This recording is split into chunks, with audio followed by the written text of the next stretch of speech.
Assalamualaikum warahmatullahi wabarakatuh. Salam sehat, salam sukses, dan salam bahagia untuk seluruh Sobat SR dan para pemirsa dimanapun Anda berada. Berjumpa kembali dengan kami di channel ini, channel Sultan Rahmat Detektif Misteri Gaib. Ingat, yang kami cari adalah sebuah kebenaran, bukan pembenaran. Yang kami buktikan adalah dalil, bukan sekedar berdalih. Yang kami kemukakan adalah argumen, bukan sentimen. Dan pada kesempatan yang berbahagia ini, kami akan melanjutkan pembahasan tentang ilmu-ilmu santet atau ilmu-ilmu sihir yang berasal dari suku-suku pedalaman yang ada di negeri kita Indonesia ini.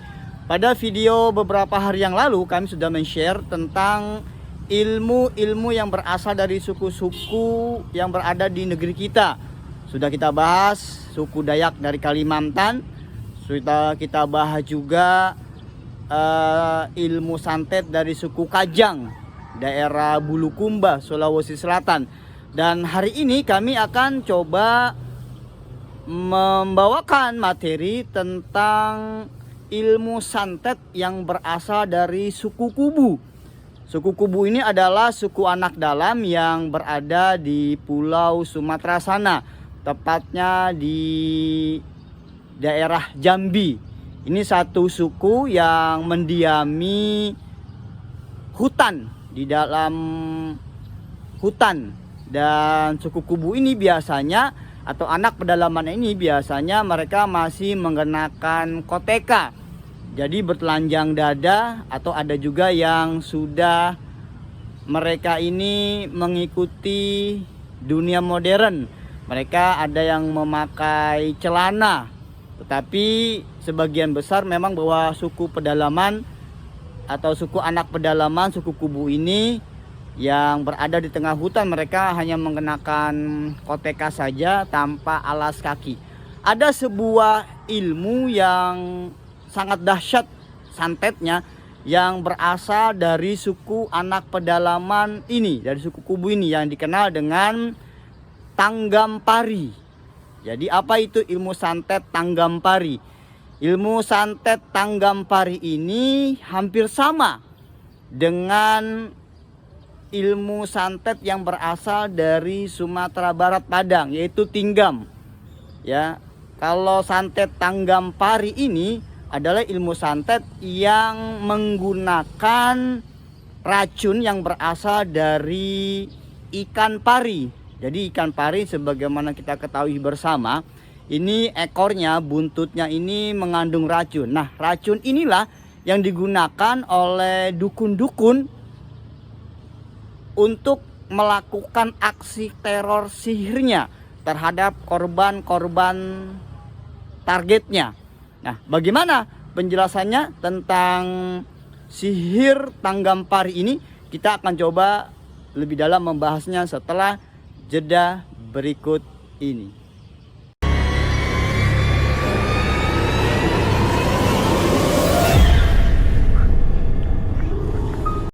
Sobat SR dan para pemirsa dimanapun Anda berada, berjumpa kembali dengan kami, dan kami akan melanjutkan pembahasan tentang santet Tanggampari. Jadi setelah sang dukun ini mendapatkan racun dari ekor ikan pari, biasanya sang dukun akan melakukan ritual-ritual tertentu untuk memanggil bangsa jin dalam melakukan aksi-aksinya. Dan setelah didapati semua sarana untuk melakukan aksi santetnya, seperti foto korban, kemudian atribut-atribut yang pernah dipakai oleh korban, dan kemudian syarat-syarat tertentu yang diminta oleh bangsa jin. Lalu kemudian sang dukun mulai menyuruh bangsa jin ini membawa racun kepada korban targetnya. Nah, setelah korban targetnya ini terkena dengan jenis santet tersebut, yaitu Tanggampari, ini biasanya diawali dengan luka kecil di bagian anggota tubuhnya. Ada yang di tangan, ada yang kemudian di kaki, ada yang kemudian di bibir atau di pipinya.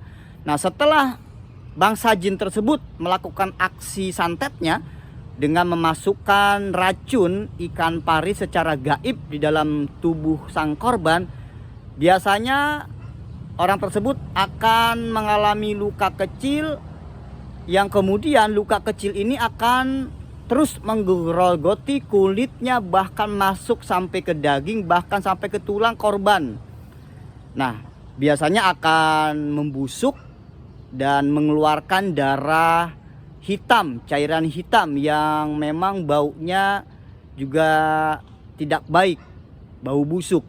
Dan kalaupun Anda terkena jenis santet tanggam pari ini pergi ke dunia medis, Anda datang ke seorang dokter, maka akan dapat dipastikan Anda akan divonis terkena penyakit kanker ganas stadium 3, stadium 4. Padahal kalau Anda memiliki pengetahuan intuisi, itu bukan penyakit kanker, tetapi karena disantet jenis santet atau sihir tanggam pari. Dan kami pernah menemukan beberapa kasus orang-orang yang datang ke kami. Ini setelah kami cek, setelah kami periksa, ternyata orang yang datang ke kami ini adalah mereka yang terkena jenis santet tanggam pari.